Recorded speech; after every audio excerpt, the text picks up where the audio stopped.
ক্ষমাই পরম ধর্ম এটাও যেমন বলা হচ্ছে, তেমন আবার একটু আগেই আমরা যেটা নিয়ে আলোচনা করছিলাম গীতা, সেখানে তো শ্রীকৃষ্ণ বলছেন তীর মারো।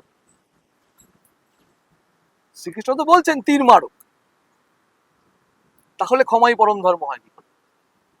যদি ক্ষমাই পরম ধর্ম হতো, শ্রীকৃষ্ণ বলতেন তীর মেরো না, যাও রসগোল্লা বা গোলাপ ফুল নিয়ে ওর দিকে ছুটে যাও, তাই তো? সেটা উনি বলেন। তো এইখানে হিন্দু ধর্মের ডায়ালেকটিক, মানে এখানে হিন্দু ধর্ম দ্বৈতবাদী এবং এখানে হিন্দু ধর্ম অদ্বৈতবাদী একসঙ্গে। এই যে ফিলোসফিটা দ্বৈত এবং অদ্বৈত, জিরো এবং ওয়ান, বাইনারি, যার উপর পৃথিবীর এই কম্পিউটার সিস্টেম চলে, হিন্দু ধর্মেও তাই। দ্বৈতবাদ, ভালো এবং খারাপ, পাপ এবং পুণ্য, এইটা সাদা এবং কালো, এইটার উপর পুরো হিন্দু ধর্ম দাঁড়িয়ে রয়েছে এবং এই পৃথিবীর ম্যাট্রিক্সটাও দাঁড়িয়ে রয়েছে। মানে ধরো আমি তোমাকে বলি যে আয়না আয়না তৈরি করতে হলো কেন?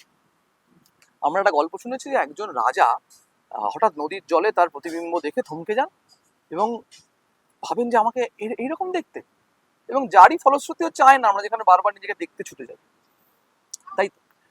তো তুমি যদি সেই আয়নাটায় দেখো, তাহলে হিন্দু ধর্ম বলছে যে এই পৃথিবীতে বাঁচতে গেলে তোমাকে ন্যায়ের পক্ষে এবং অন্যায়ের বিপক্ষে যে যে অ্যাকশন গুলো নেওয়া দরকার সেগুলো নিতে হবে। সেখানে ক্ষমা হবে তোমার ইন্টেনশন। কিন্তু আজকে যদি তুমি ভাবো, সত্যিকারের ভাবো যে পেহেলগাঁওতে যাদেরকে গুলি করে মেরে দেওয়া হলো, সেখানে তুমি আমি যদি ওখানে ওর সামনে থাকতাম, তাহলে কি তুমি ক্ষমা করার কথা ভাবতে পারতো? বা তোমার পরিবার, আমার পরিবার ক্ষমা করার কথা ভাবতে পারতো? সেখানে ক্ষমা করার কথা বলা হচ্ছে না।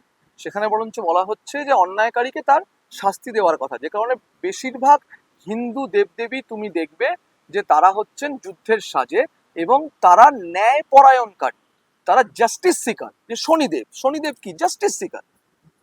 দেখবেন আমরা যখন শনি সাড়ে সাথী জীবনে হয়, তখন মানুষ সমস্ত কর্মফল পেয়ে যায়, মানে কি জাস্টিস হয় একটা।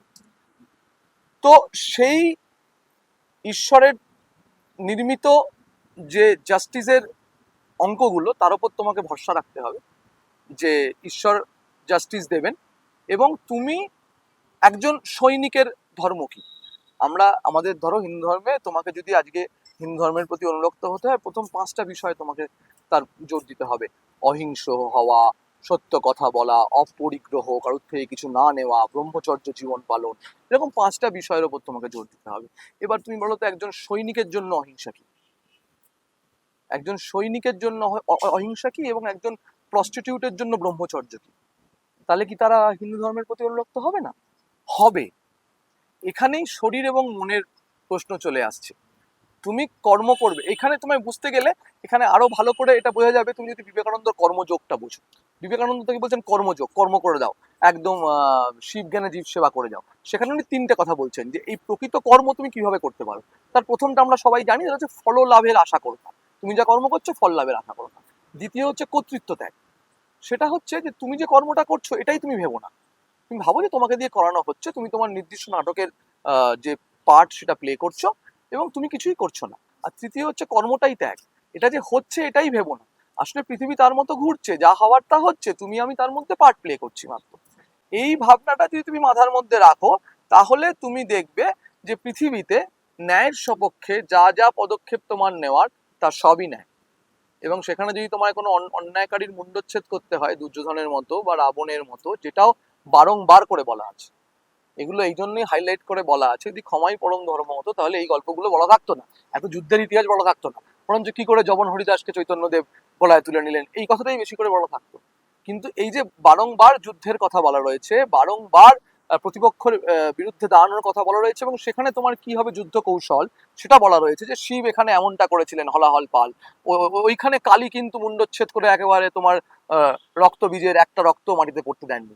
কেন বলা হয়েছে? বলা হয়েছে কারণ ন্যায়ের সপক্ষে দাঁড়াতে গেলে তোমাকে বারবার অন্যায়ের বিপক্ষে দাঁড়াতে হবে। কারোর সপক্ষে দাঁড়ানো মানে কারোর বিপক্ষে দাঁড়ানো। তো সেখানে তুমি যদি তাকে ক্ষমা করতে যাও, যেমন এখানে রামকৃষ্ণ খুব সুন্দর এটা বুঝিয়েছিলেন, খুব সুন্দর গল্পের মাধ্যমে বোঝা যায় যে যদি পৃথিবীর সবাই নারায়ণ হয়, একজন ভক্ত এসে বললো যে গুরুদেব আপনি তো বললেন পৃথিবীর সবাই নারায়ণ, এদিকে একটি হাতি আসছিল। এবার আমি তাকে নারায়ণ ভেবে সামনে এগিয়ে গেলাম, আর সে তো আমাকে লাথি ফাতি মেরে সুর ফুর দিয়ে এদিক ওদিক ছিটকে দিল, তাহলে নারায়ণ আমার এই দশা করলো। যখন রামকৃষ্ণ বলেছেন যে তোকে আমি নারায়ণ পৃথিবীর সবাই বলেছিলাম, কিন্তু সব নারায়ণকে গিয়ে গলায় দড়িয়ে ধর, তাই তো বলিনি। তো এই বাস্তব বুদ্ধিটার উপর রামকৃষ্ণ বারংবার জোর দিয়েছেন। সাপকে বারংবার বলেছেন ফোঁস করা ভালো। তুমি বুঝতে পারছো? তোমার প্রশ্নটার উত্তর দিচ্ছি আমি এটা রামকৃষ্ণের কথা দিয়ে, যে সাপকে বলছেন ফোঁস করো, ফোঁস না করলে তুমি আহত হবে, সেই জন্য যুদ্ধের সাজ, সেই জন্য বারবার অন্যায়কারীর বিপক্ষে তোমাকে দাঁড় করাচ্ছেন। কিন্তু তোমার মনের অভ্যন্তরে কোথাও থাকবে সেই ক্ষমার লেশ, সেই ক্ষমাপরায়ণতা, যেই ক্ষমাপরায়ণতায় কৃষ্ণ গান্ধারীর সামনে হাঁটু মুড়ে বসে বলেন যে যা অভিশাপ দেবেন দিন। তখন গান্ধারী বলেন যে তুমি আমার শতপুত্রর হত্যার কারণ। তখন কৃষ্ণ একজন দেবতা, যিনি শ্রীমদ্ ভগবদ গীতা বলছেন যে ভগবানের মুখ থেকে আমরা শুনছি যার যার ন্যায়পরায়ণতায় আমরা ন্যায়পরায়ণ হব, তিনি কিন্তু গান্ধারীর সামনে হাঁটু মুড়ে বসে বলছেন যে দেবী আপনি আমাকে যা অভিশাপ দেবেন আমাকে দিন। এবং গান্ধারীর সে অভিশাপ উনি মাথা পেতে নিয়েছেন, এবং ওনার মৃত্যু কিন্তু গান্ধারীর অভিশাপ। ওনার যদুবংশের ধর্ম ধ্বংস হয়েছে গান্ধারীর অভিশাপ। এবং ঠিক সেইভাবে সেইখানে যে মনোবৃত্তি নিয়ে উনি বসেছেন সেটা ক্ষমা। এটা এই বৃহৎ যুদ্ধের পরে, তখন কিন্তু এই যুদ্ধ উনি করে এসছেন, এবং এই যুদ্ধের কাণ্ডারি উনি, এবং উনি গান্ধারীর সামনে একটি তীরও উনি চালাননি সেই অর্থে, কিন্তু গান্ধারীর সামনে বসে উনি কারণ হয়েছেন নিজে এবং সেটা নিয়েছেন। সেখানে ওনার মনের যে বৃত্তি সেটা ক্ষমা, এবং সেই বৃত্তি উনি প্রথম থেকে লালন করে গেছেন। কিন্তু অন্যায়কারীকে ধ্বংসও করতে অর্জুনকে বলেছেন তীরটা তুলে নাও। তো এই দ্বৈতবাদের ওপর পৃথিবী চলছে। তো হিন্দু ধর্ম বলছে তুমিও তোমার জীবনটাকে এই দ্বৈতবাদের ওপর দেখো, তোমার মনের একদম অভ্যন্তরীণ যে প্রবণতা, যে ভাব থাকবে সেটা ক্ষমা। কিন্তু তা বলে এই নয় যে তোমার প্রতিবেশী দেশের, আমার তো এখন ভীষণভাবে মনে হয় এটা, যে তোমার প্রতিবেশী দেশের কেউ তোমার ধর্মের মানুষকে চরম লাঞ্ছনা করছে শুধু ধর্মের নাম, শুধু সেই ধর্মে বিশ্বাসী বলে চরম অপমানিত হচ্ছে সে, মহিলারা চরম লাঞ্ছিত হচ্ছে। আমার ধর্ম বলে না এটা মুখ বুঝে মেনে নাও, আমার ধর্ম বলে না তুমি এটাকে মাথা নিচু করে স্বীকার করে না, এটা কিন্তু আমার ধর্ম বলে না।